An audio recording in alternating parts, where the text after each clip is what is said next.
Hello, I'm Professor Kilroy and I teach in the Practical Nursing program here at Ambria College of Nursing.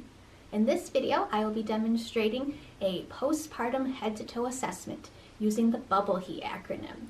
If you want to check out my previous videos on this subject, they'll be provided in the description box below.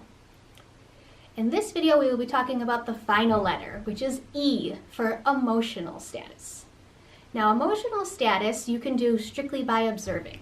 So, see your patient, and how are they acting? Are they interacting with the baby? Are they holding the baby? Do they want to bathe the baby? Do they give the baby a name? Okay? Or are they talking on their phone and baby's in the bassinet crying and they're ignoring the baby? You also want to notice, do they have a lot of visitors? Do they have 0 visitors? Where does their support system? When we document these things, we're going to be documenting the Ruben stages. So there are 3 stages that a postpartum woman will go through. Sometimes they go through them in order, sometimes they go through them all at the same time. So the first stage is the taking in stage. So this is when it's all about mom. I just delivered, I'm hungry, I'm in pain, let me tell all my visitors my birth story, let me talk on the phone and post on Facebook. All that stuff. That's taking in. Taking hold is the second stage.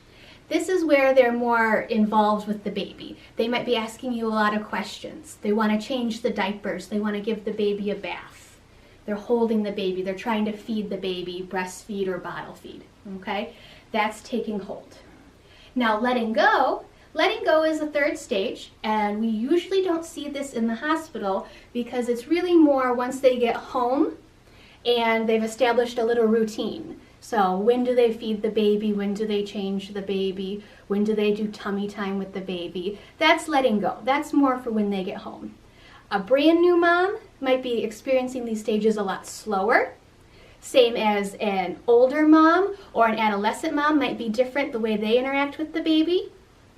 Somebody who's a first-time mom or somebody who's on baby number 10, they're all going to act a little bit differently. So just be aware of how the patient's acting and document it appropriately. Now, there are some situations where the patient will be acting sad or withdrawn or like they're not very attached to the baby. This can be very uncomfortable for the nurse, but we need to use direct statements because it's very important to know. Have you thought of harming yourself or harming your baby? That's not an issue we need to skirt around. That's something we need to know right away. Because if she says yes, then we need to make appropriate referrals. That's being a patient advocate, because the baby is also your patient. So the safety of the mom and the safety of the baby are always your priority. So I hope these videos were helpful. Thank you so much for watching them. And if you have any questions, you can see me around campus and ask.